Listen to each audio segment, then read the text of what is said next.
Cause since so them bought me, I never send faker. I don't like bad people like they smell danger. No evil I try me, let them see the grey one over me. I don't like to talk, I don't like to shout. I just like to day my own day, make it my own pay, move my hand to mouth without too much of effort. Because I get God, I wanna give the people music, make them lose it, start to get up and dance. My vibe day pure, and I like to focus on the things that go make my life and those around me, their life to go up. I know they smoke up, no be say I holy pass, but I know say them no they give a word for who they smoke holy pass. So much on my mind, I know fish shalaye. Sometimes make I no lie, I want to trabaye. Some whiskey and some wine to take the pain away. Every time. Yeah, welcome back to the show. We now have our guest in the studio, Cobhams. So great to have you on Rise 360. Thanks for joining us. Thank you so much, Kachi, and thanks, Shaitan. Fantastic to be here with you guys. Amazing. Now, I feel like, Cover Me is interesting that we had one hit song play first, and then off the back of one hit song, we had Cover Me. And I feel like, in a way, both songs are just giving me, like, prayer vibes. Like, it's like a prayer. It's giving me, like, one hit song was that was a really deep song. But before we talk about Cover Me, which is your latest, I want us to just take things. Let's just start from the beginning before we get to where we are right now. That was an incredibly deep song. Walk me through the production process, the vulnerability that you just displayed on that particular track. So for me, One Hit is a song that echoes the aspirations of the average Nigerian. We're constantly, wanting something out of life, just a little more. That special, we call it blow, call it whatever you want to call it, but it's that thing that lifts us, that propels us to the next level. And it's not just for musicians, whether you're a contractor, whether you're a lawyer, it doesn't matter who you are. We're all just looking to, and that's because of, just the system, we find ourselves, everyone's looking for a break, and as a musician, part of what I do is to use this art form to capture people's reality and, and in many ways my reality as well. And so even though I might not necessarily have been looking for one hit, I know it's something we're all looking for one way or another, not just in song form or song expression. Just like I said when we were reading out the intro, you are someone who is known for creating very iconic sounds. Like especially for me, like if I listen to a song, I could almost immediately tell that, like say Cobhams, he sprinkled something on here. Thank you. For you, looking back as far back as a decade, back in the 2000s, when Nigerian music isn't what it is today, and where I would even say a lot of this alternative music wasn't generally accepted. Was it a personal mission for you to just keep doing that, to kind of like open up the genre appetite for Nigerians and the world, as it were? So I think it might have been.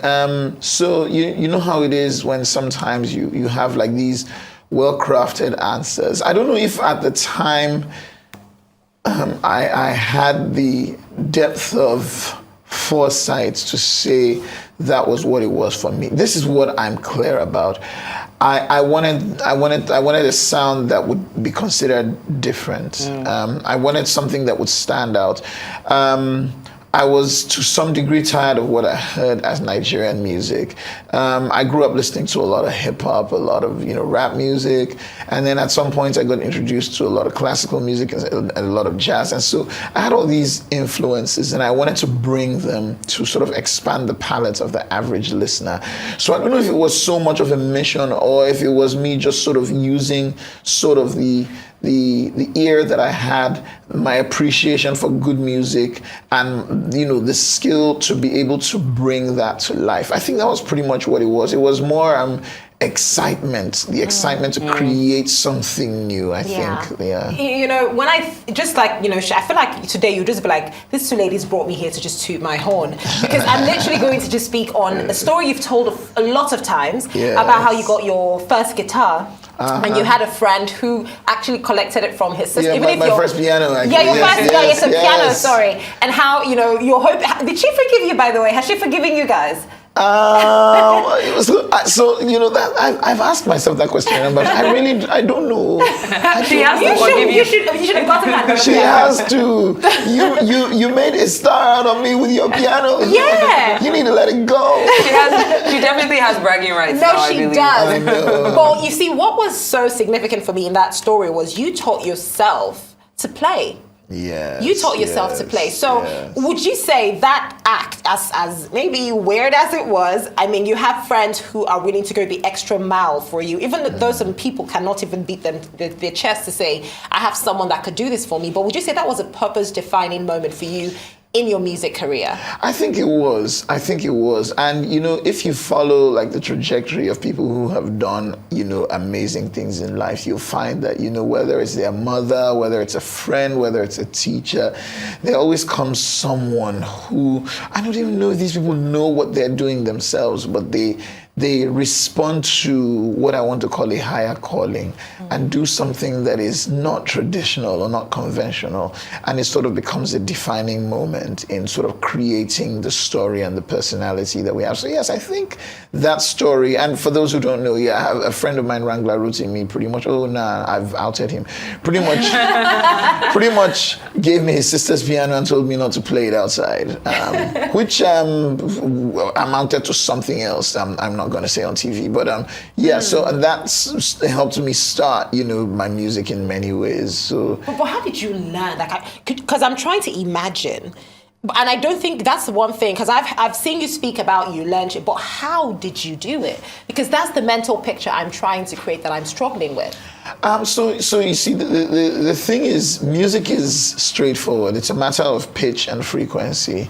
You know what I mean? And one of the things I figured as a child was you move right words, your pitch goes higher. You move left words, your pitch goes lower. So do, re, mi, fa, sol, la, ti, do, si, la, sol, fa, mi, re, do. Okay. So if I wanted to do dear, I'd be 1, 2, 3. 1, 3, 1, 3, and it just made sense. I think it was just a matter of aptitude. It was a matter of logic. It followed naturally. And I'm sure that even with this description, you can see how if I sat you in front of a piano with only white keys, you'd figure out basic tunes by yourself. I've tried. I do not. You know have how to spoken play. about. You should try. You have spoken about the technicality of it all, but I'm curious to know what inspires you. And obviously your environment does, but when you sit down to start work on a song, what's that process like? Do the lyrics come first? Does the beat come first? The tune. What is that process like? Shayta, if I tell you I know, this Dave, like I can give you like this is the hack and this is how it works. It's still, for me, I think what comes first is nerves. And that is so because... Why nerves? It's like the minute you start feeling scared, you know that there's a song by your fingertips. No. I think it's nerves because you're only as good as your last hit, as your last song. And for me, I'm quick to step away from the last thing I did that worked, and I want to find the next big thing. And to be a producer and to be a performing artist, which is pretty much a space I'm in now, you always have to do something that sort of beats what you had out there. And so for me, it always starts with nerves.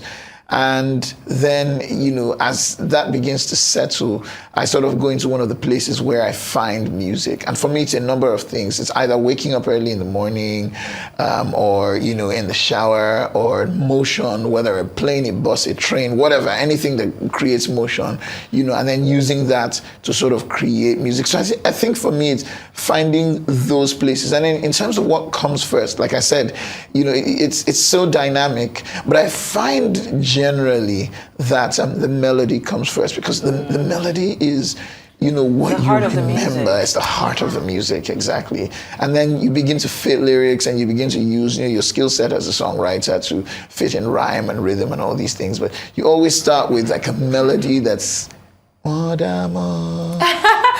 the fact that was the melody that first came to your head. That's the earworm. Like that stuff is in my head. You know what I mean? Yeah. But really, though, in your entire career, I would like to know the one moment that you would say would I call it the most vulnerable, the most difficult, the most just most memorable, one that really touched your heart? Could be a good thing, could be a not so good, but one that you would say, this was a defining moment for me in my career. I've never been this vulnerable, I've never been this expressive.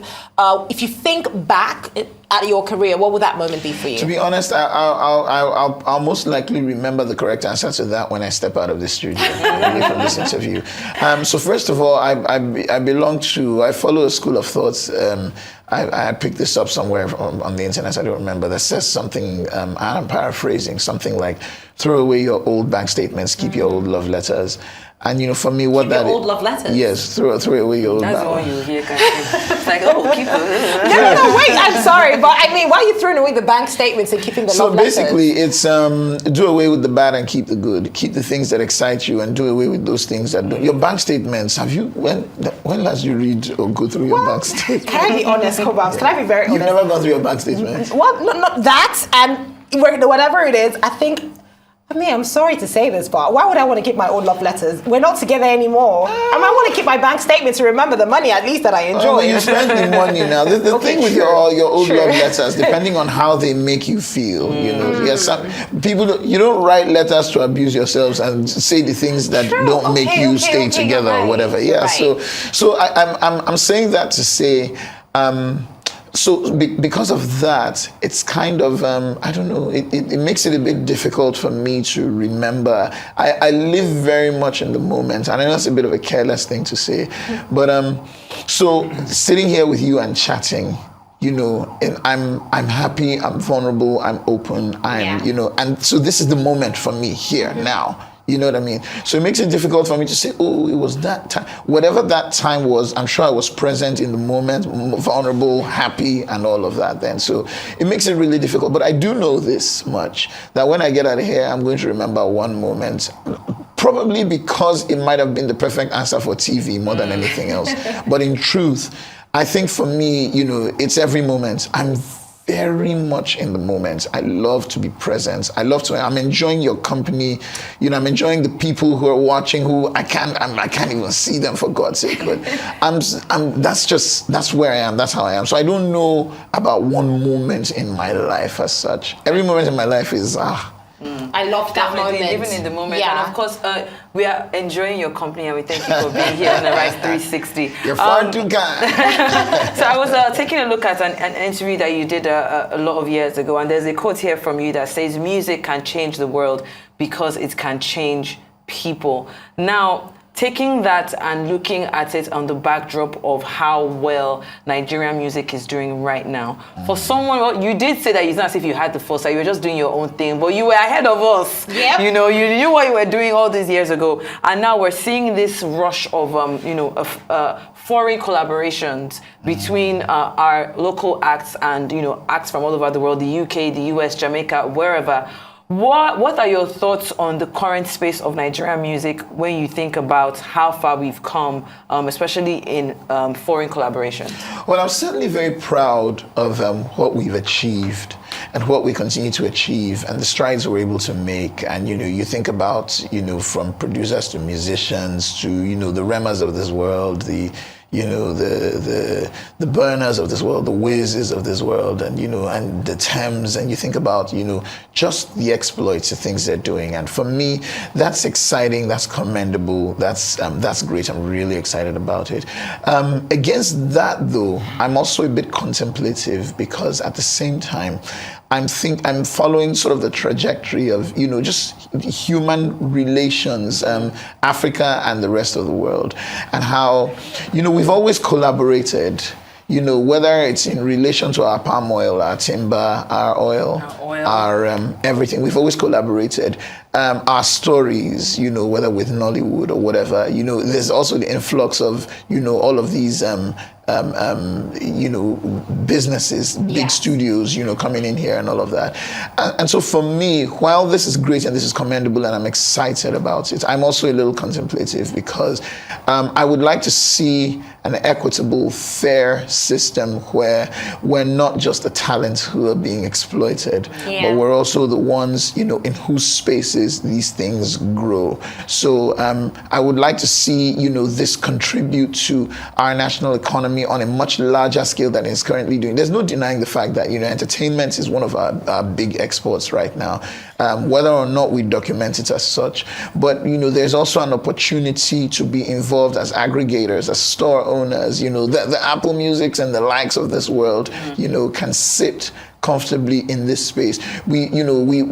So you're not just mining the talent, we're mining and refining the talent. Which is essential. And so for me, I'm really excited to see growth, on many levels. But I want us to move more from talent and talent exploitation to being stakeholders in the grand scheme of things, in the big picture. I think then I'll be truly, truly happy. I think we can definitely say that we are on our way. Can we say that? Are we getting there? Or are we still far from getting there? So I don't know if it's a question of measuring how far or how close. I think it's a question of measuring how intentional we are. Are we even aware of the need to get there? Yeah, I think it starts with that. I think it starts with, and it's not just for music. It then takes us, which is why good governance is key, because it then is a reflection on everything, on education, on healthcare, on just everything that makes us who we are as a people, as a society, living together in this space. So I think we need to be intentional.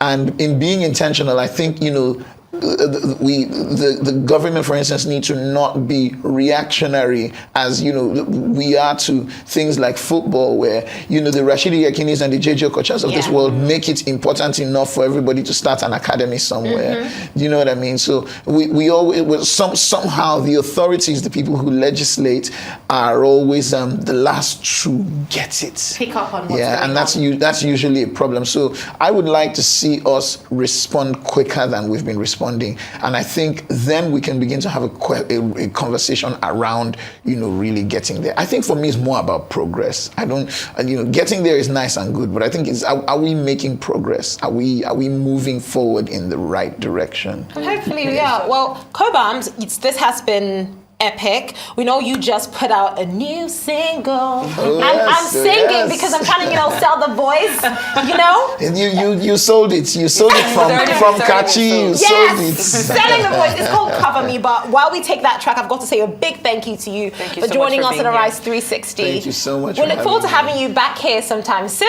Oh, of course. I look forward. All right, ladies and gentlemen, if you haven't heard it already, it's called Cover Me, and I think you're going to absolutely love it. Enjoy. I no get time for hater. Who go try me? Let them see your face, ja, over me.